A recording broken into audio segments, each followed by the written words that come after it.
హరే కృష్ణ. అందరికీ నమస్కారం. మనం గౌరంగా బుక్ నుండి శ్రీ చైతన్య మహాప్రభు లీలలు తెలుసుకుంటున్నాం కదా. ఈరోజు మరికొన్ని లీలలు తెలుసుకుందాము. ముందుగా గురు ప్రార్థన చేసుకుని ప్రారంభిస్తాము. నమో విష్ణుపాదాయ కృష్ణపస్థాయ పతలే శ్రీమతే జయపతాక స్వామి నిత్యామనే నమాచార్య పదాయ నితాయ కృపపదాయనే గౌర కథాదామాయ జయ నగర గ్రామతారిణే. నమో విష్ణుపాదాయ కృష్ణపస్థాయ పతలే శ్రీమతే భక్తివేదాంత స్వామి నిత్యనామనే నమస్తే సారస్వతి దేవి గౌరవాణి ప్రచారిణి నిర్విశేష శూన్యవాది పాశ్చాత్య తీస్తాను. నమో మహావదన్యాయ కృష్ణ ప్రేమ ప్రదాయితే కృష్ణాయ కృష్ణ చైతన్యామనే గౌరతుషే నమ. నమో బ్రహ్మణ్య దేవాయ గో బ్రాహ్మణితాయ చ జగద్గీతాయ కృష్ణాయ గోవిందాయ నమో నమ. హే కృష్ణ కరుణ సింధో దీనబంధో జగత్పతే గోపీశ గోపికాంత రాధాకాంత నమోస్తుతే. తప్తకాంతర గౌరాంగి రాధే బృందావనేశ్వరి వృషభానుసుతే దేవి ప్రణమామి హరిప్రియ. వాంఛాకల్పతరుభ్యశ్చ కృపాసింధుభ్యో చ పతితానాం పావనేభ్యో వైష్ణవేభ్యో నమో నమః. ఓం నమో భగవతే వాసుదేవాయ. ఓం నమో భగవతే వాసుదేవాయ. ఓం నమో భగవతే వాసుదేవాయ. మోకం కరోతి వాచాలం పంగుం లంఘయతే గిరిం యత్కృపాతమహం వందే శ్రీగురుం దీనతారిణం పరమానందమాధవం శ్రీచైతన్య ఈశ్వరం. జయ జయ శ్రీ చైతన్య జయ నిత్యానంద జయ అద్వైత చంద్ర జయ గౌరభక్తవింద. జయ జయ శ్రీ చైతన్య జయ నిత్యానంద జయ అద్వైత చంద్ర జయ గౌరభక్తవింద. జయ జయ శ్రీ చైతన్య జయ నిత్యానంద జయ అద్వైత చంద్ర జయ గౌరభక్తవృంద. మా శిక్షా గురువులందరికీ పేరు పేరు చెప్పిన పాదావందనాలు చేసుకుంటూ కథలోకి ప్రవేశిద్దాము. చైతన్య మహాప్రభు ఆదర్శనీయమైన బోధకుడు మరియు భక్తుల యొక్క అధ్యాపకుడు. చైతన్య మహాప్రభు తన ప్రచార కార్యక్రమంలో అనేక క్లిష్ట పరిస్థితులను ఎదుర్కొన్నారు. ఉదాహరణకు చాంద్కాజీ మృదంగాలను పగలగొట్టి హరే కృష్ణ ఉద్యమాన్ని నవద్వీపంలో బహిష్కరించాడు. దానికి ప్రతిగా చైతన్య మహాప్రభు ఈ ప్రభుత్వ చట్టాన్ని ఉల్లంఘించే ఉద్యమాన్ని ఎంతో పెద్ద ఎత్తున కావించడం ద్వారా ఆ నిషేధాన్ని నిర్మూలింప చేయగలిగారు. చైతన్య మహాప్రభు వారణాసి వెళ్ళినప్పుడు అచ్చట ఉన్న మాయావదులు ఆయనను ఎల్లప్పుడూ విమర్శించేవారు. వాటిని త్రిప్పికొట్టుటకు లేదా వారి మీద కోపగించుకోవడానికి లేదా వారిని విమర్శించడానికి కూడా చైతన్య మహాప్రభుకి ఎన్నో అవకాశాలు ఉన్నప్పటికీ ఆయన పరిస్థితులను గమనించి తన యొక్క కృపను మాయావాద సన్యాసులకు పంచి వారిని ముక్తులను కావించదలిచారు. అందువలనే చైతన్య మహాప్రభు దయ అహైతుకము అని పరిగణిస్తాము. ఎందువలనంటే నిజానికి వారందరూ ఆయనను విమర్శిస్తూ ఉన్నారు. ఆయన తిరిగి వారిని విమర్శించడానికైనా త్రిప్పికొట్టడానికైనా అవకాశం ఉన్నప్పటికీ కూడా ఆయన వారిపై కృపను చూపారు. వారు చేసినవి సరైన విమర్శలు కాకపోయినట్టు ఆయన ఎంతో వినమ్రతతో వారి దరిచేరి తన యొక్క బోధనలతోనూ పరస్పర చర్చలతోనూ తన యొక్క సాంగత్యంతోనూ వారిని గెలుచుకున్నారు. ఈ విధంగా కొన్ని మార్లు మనం కృష్ణ చైతన్యాన్ని ప్రచారం చేసే సమయంలో మన సహభక్తుల యొక్క విమర్శలను వారవలసి ఉంటుంది. ఏ విధంగా చైతన్య మహాప్రభు సన్యాసుల యొక్క విమర్శలను సహించారో మనం కూడా ఆ విధంగానే రకరకాల పద్ధతుల్లో సహభక్తులు చేసే విమర్శలను సహించవలసి ఉంటుంది. శత్రుత్వం ద్వారా కానీ పగ తీర్చుకోవడం ద్వారా కానీ మనం ఏమీ లాభపడలేము. మనం ఈ భక్తి విషయాలు ప్రచారం చేయడానికి ముందుకెళ్ళేటప్పుడు ఎవరో ఒకరు ఎంతో ఆటంకాలు కల్పిస్తూ ఉంటారు. అలాంటివి మనం పట్టించుకోకుండా ఓర్చుకొని ముందుకెళ్ళాలి, కానీ అక్కడితో ఆగిపోకూడదు. ఈ కృష్ణ చైతన్యాన్ని అలా 10 మందికి మనం పంచాలి అని చెప్పి ఇక్కడ వివరంగా చెప్తున్నారు. చైతన్య మహాప్రభు మాయావాదులు చక్కగా బోధించి వారిని కూడా వైష్ణవులుగా మార్చారు. చైతన్య మహాప్రభు ఎంతో నైపుణ్యం గలవారు. ఆయన నేరుగా ప్రకాశానంద సరస్వతి వద్దకు వెళ్ళి, మీరు అందరూ మాయావాదులు, మీదంతా నిరర్ధకమైన భాషణము, నాకు అంతా తెలుసు, నేను మిమ్మల్ని ఓడించగలను అని చెప్పలేదు. ఆయన వచ్చి తలుపు వద్ద ఉన్న కాళ్ళు శుభ్రం చేసుకునే నీరుండే ప్రదేశంలో కూర్చున్నారు. మహాప్రభు చాలా అనుకోగలవారు. అంతటా వారు నీవేం చేస్తున్నావు, నీవు ఒక అశుభ్రమైన ప్రదేశంలో కూర్చుంటున్నావు అని అనగా చైతన్య మహాప్రభు కాదు కాదు, మీరెంతో ఉన్నతమైన సన్యాసులు, నేను చాలా అల్పుడను, నేను ఏ విధంగా మీ మధ్య కూర్చోగలను అని సమాధానం ఇచ్చారు. ఆయనలో ఎంతో వినమ్ర భావం ఉంది. వారు ఎంతో మంచివారు. జ్ఞానులు సాధారణంగా మంచివారే ఉంటారు, కానీ వారు వారి యొక్క జ్ఞానంతో గర్వించి ఉంటారు. అందువల్ల చైతన్య మహాప్రభు వారి యొక్క గర్వాన్ని తన యొక్క నమ్రతతో ఓడించారు. చైతన్య మహాప్రభు ఏ విధమైన మచ్చలేని శుద్ధమైన వ్యక్తిత్వం కలవారు. కానీ మన పట్ల జరిగే విమర్శ అంత తప్పు కాకపోవచ్చు. బహుశా మనం సరి అయిన పద్ధతిలో ఉండి ఉండకపోవచ్చు. అందువల్ల కొంత దిద్దుబాటు చేసుకోవడం ద్వారా మనం సరి అయిన పద్ధతిలోనికి వచ్చే అవకాశం ఉంది. ఎవరైనా విమర్శ చేసినప్పుడు మనం కోపం తెచ్చుకోకుండా ఒకవేళ నిజంగా మనలో ఏమైనా తప్పు ఉందా, తప్పు చేసామా, పొరపాటు ఏమైనా చేసామా అనేది మనమే గమనించుకొని ఆ తప్పు దిద్దుకోవచ్చు. అలా కాకుండా మనలో ఏ తప్పు లేకుండా వాళ్ళు విమర్శిస్తే దాన్ని మనం పట్టించుకోని అవసరం లేదు. మనం చేసే ఈ కృష్ణ చైతన్యాన్ని కానీ ఇలాంటి మంచి పని ఏదైనా ప్రచారం చేస్తున్నప్పుడు ఎవరు ఆటంకాలు చేసినా మనం విశ్వాసంతో ముందుకెళ్తే మనకి ఆ దేవదేవుడే అన్ని విధాలు సహాయం చేస్తాడు. కానీ చైతన్య మహాప్రభు పూర్తి అసంబద్ధంగా విమర్శించబడినప్పటికీ కూడా ఆయన వారి మీద ప్రతీకార చర్య తీసుకోకపోగా నేను వీరికి ఏ విధంగా సహాయపడగలను అని ఆలోచించారు. ఆయన దేవాదేవుడు కాబట్టి మనుషుల్లో మంచితనాన్ని, మానవత్వాన్ని పెంచడానికే వచ్చారు. కృష్ణ చైతన్యాన్ని అందరికీ పంచడానికే వచ్చారు కాబట్టి ఆయన తనలో ఏ తప్పు లేకపోయినా వాళ్ళు విమర్శించిన వాళ్ళని కోపం తెచ్చుకోకుండా వీళ్ళని ఎలా మంచిగా మార్చగలను అని మాత్రమే ఆయన ఆలోచించారు. ఈ విధంగా వైష్ణవులను అనవసరంగా విమర్శించడం నుండి దూరంగా ఉంచడం ద్వారా భక్తులు చైతన్య మహాప్రభు యొక్క ఉదాహరణ ఆచరించాలి. మరియు ఎవరైనా మన తప్పును సరిచేసినప్పుడు ఓర్పుతో ఉండాలి. చైతన్య మహాప్రభు తన భక్తులను స్వయంగా సరిదిద్దేవారు. మహాప్రభు తన సంవత్సరాలను ఏ విధంగా సరిదిద్దారో అన్నది మనం గమనించాలి. మరియు మనం భగవంతుడు లేదా ఆయన భక్తుల ద్వారా సరిచేయబడటమే సరైన మార్గమని మనము గుర్తించాలి. వాళ్ళకైతే మన అన్ని విషయాలు బాగా తెలుస్తాయి, నియమాలు అవన్నీను పద్ధతులను. ఆ పద్ధతి ప్రకారం మనం అడగకపోతే ఒకవేళ వాళ్ళు మన తప్పు చెప్పి మనకి సరిదిద్దే దానికి ప్రయత్నించినప్పుడు మనం ఒప్పుకొని వినమ్రతతో సరిదిద్దుకొని ముందుకు పోవాలి. అందువల్ల భక్తుల సాంగత్యం అనేది చాలా ముఖ్యం. ఎప్పుడు కూడా అనవసరమైన కబుర్లకి, కాలక్షేపాలకి వెళ్ళకుండా భక్తులు ఎక్కడుంటే అక్కడ చేరితే ఆ సాంగత్యంలో మనని ఇంకా మెరుగుపరచుకోవడానికి అవకాశం ఉంటుంది. చైతన్య మహాప్రభు మనకు అమృతమయమైన బాటను ప్రసాదించారు. కొన్ని మార్లు చెడు సాంగత్యం వల్ల గొప్ప భక్తులు కూడా మాయలో పడిపోయే అవకాశం ఉంది. చైతన్య మహాప్రభు దక్షిణ భారతదేశంలో ఉండగా ఆయన యొక్క కార్యదర్శి మరియు సేవకుడు ఆయన నుండి వేరుపడి చెడు సావాసం చేసి తన స్థానం నుండి పతనం చెందాడు. చైతన్య మహాప్రభు ఆయన్ని రక్షించి తిరిగి జగన్నాథపురికి పంపించారు. మనం ఎప్పుడూ జాగరూకులై ఉండాలి. ఎవరైనా భక్తులు నేను భక్తుల యొక్క సాంగత్యం లేకుండానే కృష్ణ చైతన్యంలో ఉండగలను అని అనుకుంటే వారు ఎంతో అపాయంలో ఉన్నట్లు లెక్క. మనం భక్తి చేస్తున్నాం కదా, ఇంకా భక్తుల సాంగత్యం మనకెందుకు అని మనం అనుకుంటే ఎప్పుడో అప్పుడు మనం మాయలో పడిపోయి తప్పుదారి పట్టి మళ్ళీ దిగజారిపోయే అవకాశం ఎక్కువగా ఉంటుంది. చైతన్య మహాప్రభు కూడా ప్రచారాన్ని ఎంతగానో ప్రోత్సహించేవారు. ఆయన యొక్క ఆజ్ఞ ఏమిటంటే మీరు కృష్ణ చైతన్యాన్ని తీసుకోండి మరియు ప్రతి వారికి దానిని పంచిపెట్టండి. మీరు ఎవరిని కలిసినప్పటికీ వారికి మీరు కృష్ణుని గురించి తెలియజేయండి. ఈ విధంగా కృష్ణ చైతన్య ఉద్యమం చాలా తీవ్రంగా వ్యాపింపు చేయవచ్చు. మనం భక్తిలోకి వచ్చాం, భక్తి చేసుకుంటున్నాం, మనం వింటున్నాం, మనం చదువుతున్నాం, మనం చేస్తున్నాం, అంతే సరిపోకుండా మనం ఇంకా మరింత మందిని ఈ చైతన్యంలోకి తీసుకురావాలి. ఈ భక్తి మార్గం వాళ్ళకు కూడా తెలిసేటట్టు చేయాలి అనేది చెప్తున్నారు. ఈరోజు చాలామంది భక్తులు ఉన్నారు. వారిలో ప్రతి ఒక్కరూ కొత్త వారిని కలిస్తే అప్పుడు ఇంకా ఎంతోమంది భక్తులు అవుతారు. అదే మా శిక్షా గురువులు శ్రీ వరదకృష్ణ ప్రభుజీ చెప్తుంటారు, ఈచ్ వన్ ప్రీచ్ వన్ అని. ఒక్కొక్కరికి చెప్పండి, ఒక్కొక్కరిని భక్తిలోకి తీసుకురండి. అప్పుడు మొత్తం అందరూ ఇలా ప్రయత్నిస్తే అందరూ భక్తిలోకి వస్తారు, అందరికీ పాప విముక్తి అవుతుంది అని చెప్తూ ఉంటారు. అలాగే మళ్ళీ ఆ వచ్చిన వాళ్ళు మనం ఇంకొకరికి చెప్తే వాళ్ళు ఇంకొకరికి చెప్తే అది అలా పెరుగుతుంది కదా, మొత్తం ప్రపంచమే భక్తిమయం అయిపోతుంది. ఈ విధంగా వీరు ఇంకొంతమందికి కృష్ణ చైతన్యం గురించి తెలియజేస్తారు. ఈ విధంగా ఉద్యమం ఎంతో వేగంగా విస్తరిస్తుంది. ఈ విధంగా చైతన్య మహాప్రభు యొక్క ఉద్యమం అతి తక్కువ వ్యవధిలోనే బెంగారును వరదలాగా ముంచెత్తింది.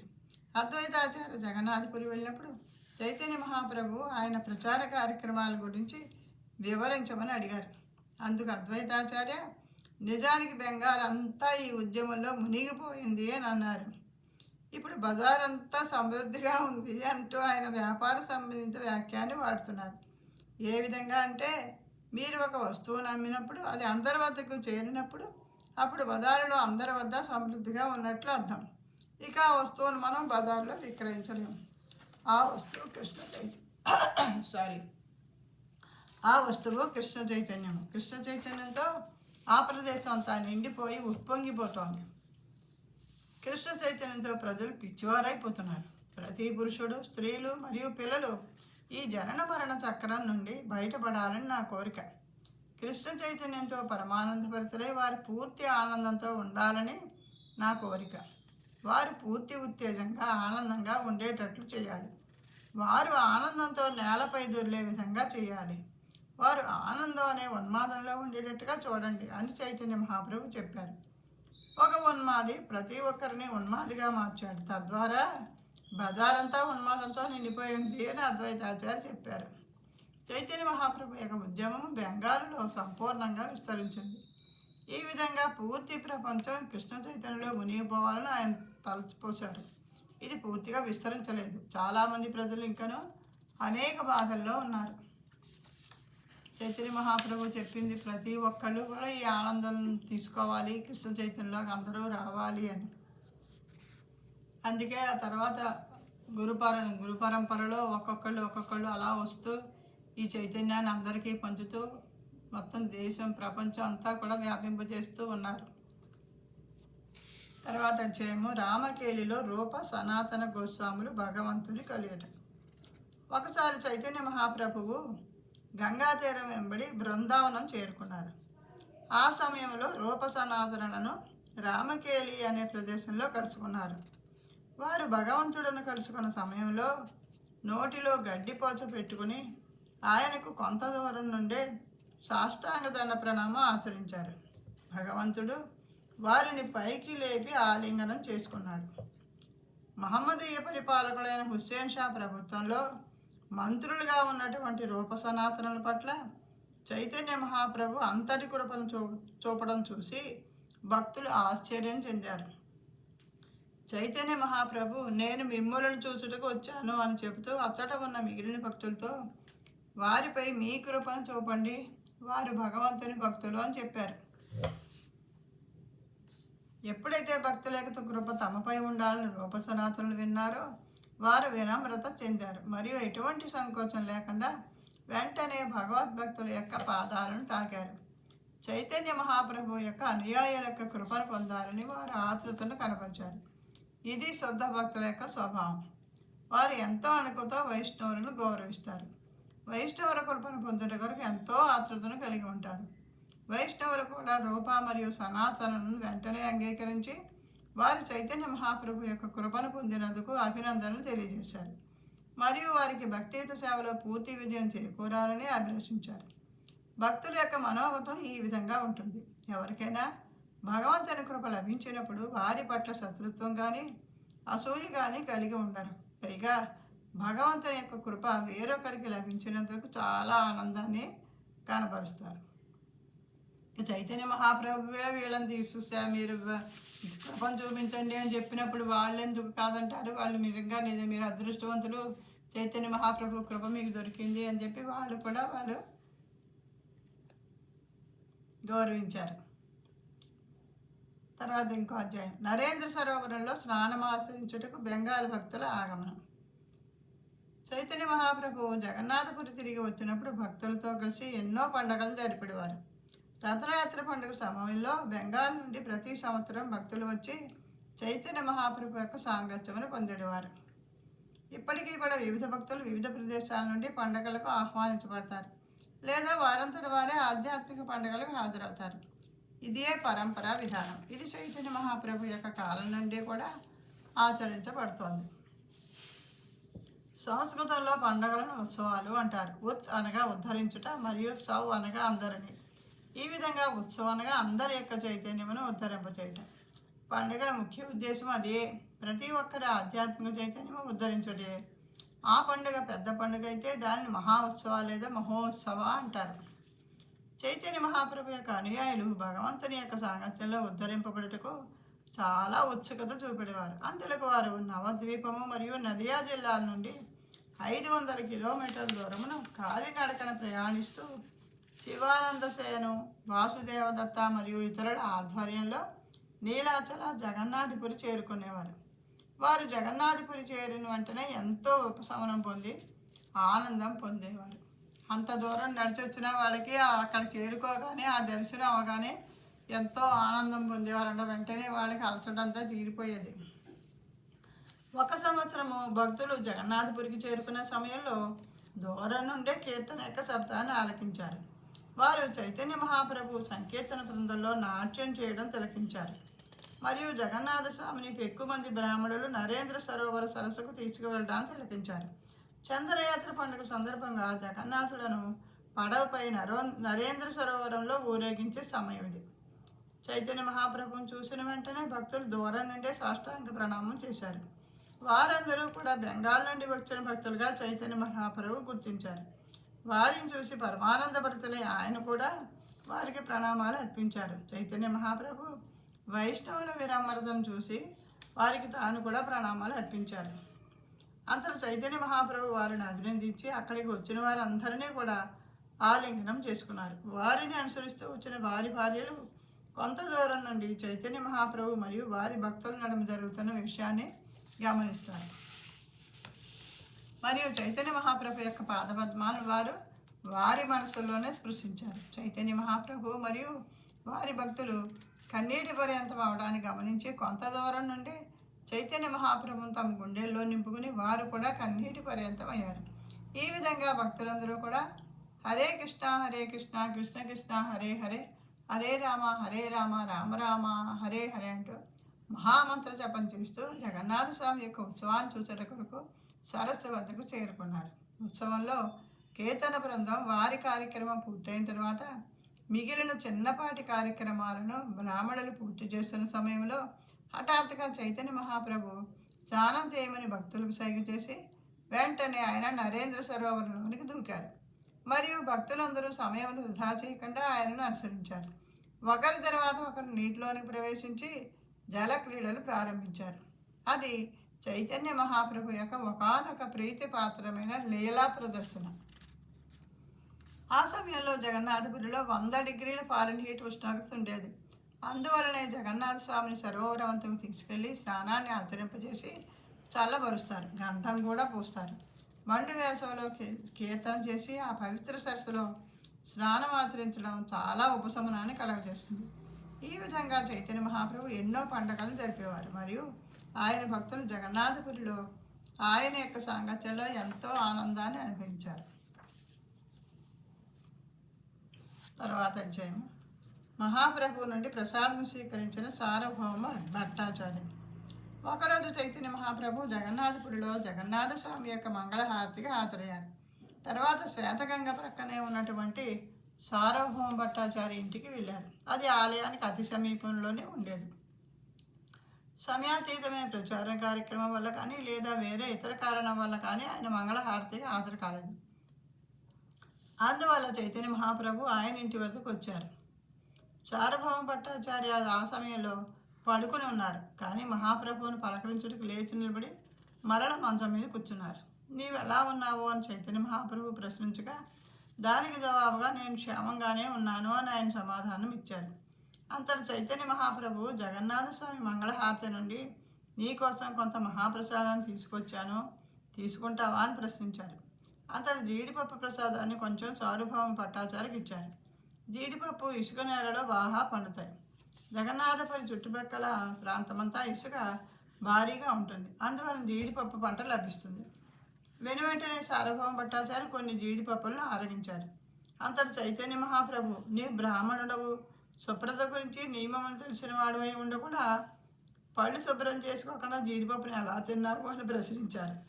అంతటి సార్వభౌమ భట్టాచార్య ఎప్పుడైనా జగన్నాథ ప్రసాదం లేక కృష్ణ యొక్క మహాప్రసాదం లభించినప్పుడు ఆ క్షణమే తీసుకోవాలి. దానికి నియమ నిబంధనలు కానీ సమయం కానీ స్థలము కానీ పరిస్థితులు కానీ లెక్కించే అవసరం లేదని ఒక శ్లోకాన్ని ఉదహరించాడు. కృష్ణుని యొక్క ప్రసాదాన్ని వెంటనే తీసుకోవాలి. ఎందువల్లంటే ప్రసాదం కృష్ణుడే. ప్రసాద వితరణ జరిగినప్పుడు మనం తప్పక స్వీకరించాలి అని అన్నాడు. అంతటి చైతన్య మహాప్రభు నవ్వుతూ, నీ యొక్క స్మార్త నిబంధనను నీవు అధిగమించావు అన్నారు. బ్రాహ్మణులలో 2 రకాలు ఉన్నారు. వైష్ణవ బ్రాహ్మణులు ఒక రకం కాగా మరియు స్మార్త బ్రాహ్మణులు 2వ రకం వారు. స్మార్తులు నియమ నిబంధనలు కలిగి ఉంటారు. వారు దేవదేవుని యొక్క సేవని మించి నియమాలకు ఎక్కువ ప్రాముఖ్యత ఇస్తారు. వైష్ణవ బ్రాహ్మణులకు మాత్రం దేవదేవుని సంతృప్తిపరచడం అనేది ముఖ్యమైన అంశం. నియమాల కొరకు నియమాలను పాటించడం కాదు. సార్వభౌమ భట్టాచార్య చైతన్య మహాప్రభుని కలియుటకు పూర్వం భగవంతుని తృప్తిపరచాలనే విషయాన్ని పట్టించుకునేవారు కాదు. ఎందుకంటే ఆయన ఒక మాయావాది. భగవంతుని తృప్తిపరచడం పట్ల దృష్టి ఉండేది కాదు. నియమ నిబంధనలను పాటించడం కొరకు ఎక్కువ ప్రాముఖ్యం ఇచ్చేవారు. కానీ ఆయన భక్తుడిగా మారిన తర్వాత చైతన్య మహాప్రభు ఇచ్చిన ప్రసాదాన్ని భగవంతుడి కృపగా భావించి స్వీకరించారు. భక్తుల నడుమ 6 విధాలైన ప్రేమ వినిమయాల్లో ఇది ఒకటి. గదాధరుడు నిత్యానంద కొరకు వంట చేయటం. గదాధర పండితుడు జగన్నాథపురి వెళ్ళి క్షేత్ర సన్యాస వ్రతం చేపట్టారు. అతడు ఆయన గోపీనాథుని విగ్రహాన్ని పూజించేవారు. అది ఎంతో అందంగా బృందావనంలోని కృష్ణుని వలె ఉండేది. చైతన్య మహాప్రభు కూడా ఆయనను ఆలింగనం చేసుకున్నారు. గోపీనాథుడు చాలా అందంగా ఉండేవారు. ఒకసారి నిత్యానందుడు బెంగాల్ నుండి వస్తూ కొంత ప్రత్యేకమైన బియ్యం తీసుకొచ్చారు. అంతటి గదాధర పండితుడు ఈ విధంగా అన్నారు, నీవు ఆధ్యాత్మిక లోకం నుండి బియ్యం తీసుకొచ్చావు. ఇది గోపీనాథుడికి ఇవ్వవలసిందే. దయచేసి నీవు ఇచ్చటనే ఉండి ప్రసాదం స్వీకరించు అని నిత్యానందుడితో పలికారు. గదాధరుడు గోపీనాథుడికి నైవేద్యం తయారు చేశారు. బియ్యము, కొద్దిగా పప్పు, కొద్దిగా లేత పాలకూరాకులు మరియు కొన్ని చింతాకులతో వంట చేయడం అంత సులభం కాదు. వంట చేయడంలో ఎంతో ప్రావీణ్యత కలిగి ఉండాలి. కానీ గదాధరుడికి ఏ విధంగా వండాలో తెలుసు. గదాధరుడు నిత్యానందుడును ఆలింగనం చేసుకున్నారు. ఎవరైనా నిత్యానందుని విమర్శిస్తే వారి ముఖం చూడకూడదని ప్రతిన పూనారు. ఎవరికైనా నిత్యానందుడంటే ఇష్టం లేకపోతే వారితో ఈయన కలిసిడివారు కాదు. ఆయనకు నిత్యానందుడంటే అమితమైన ప్రేమ. గదాధరుడు వాస్తవంగా రాధారాణి. గౌరలీలలో గదాధరుడిగా రావడం జరిగింది. సాంఘిక కట్టుబాట్ల ప్రకారంగా తమ్ముడి భార్య అన్నగారితో సమావేశం కాకూడదు అనేది వైదిక సంప్రదాయం. కానీ ఆమె గదాధరుడిగా వచ్చినందువల్ల ఆ సంబంధం లేదు. అందువలన గదాధరుడు స్వేచ్ఛగా నిత్యానందంతో సమావేశం అయ్యేవారు. వీరు కలిసిమెలిసి ఉండేవారు. వీరు ఆలింగనం చేసుకుంటూ కృష్ణుడను కీర్తిస్తూ భావావేశంలో రోధించేవారు. ఇది చాలా అరుదైన సంఘటన. ఆ సమయంలో చైతన్య మహాప్రభు ఏదో విధంగా అవతరించేవారు. ఇప్పుడు మీరిద్దరూ చెప్పండి, నన్ను ఎందుకు విందుగా ఆహ్వానించలేదు? మీరు ఆహ్వానించకపోయినా నేను ప్రసాదాన్ని బలవంతంగా స్వీకరిస్తాను. నన్ను ఈ కృప నుండి మీరు దూరం చేయలేరు. ప్రసాదాన్ని 3 సమానమైన భాగాలు చేయండి. నాకు నిత్యానందంతోనూ మరియు గదాధరుడితోనూ కలిసి ప్రసాదాన్ని స్వీకరించాలని ఉంది అని చైతన్య మహాప్రభు అనేవారు.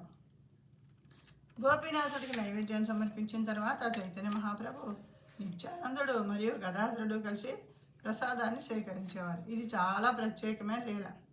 చైతన్య మహాప్రభు గదాధరుడను కొనియాడారు. నీవు చాలా అమోఘమైన వంటవాడు. చింతాకులను ఎవరు వంట చేయగలరు?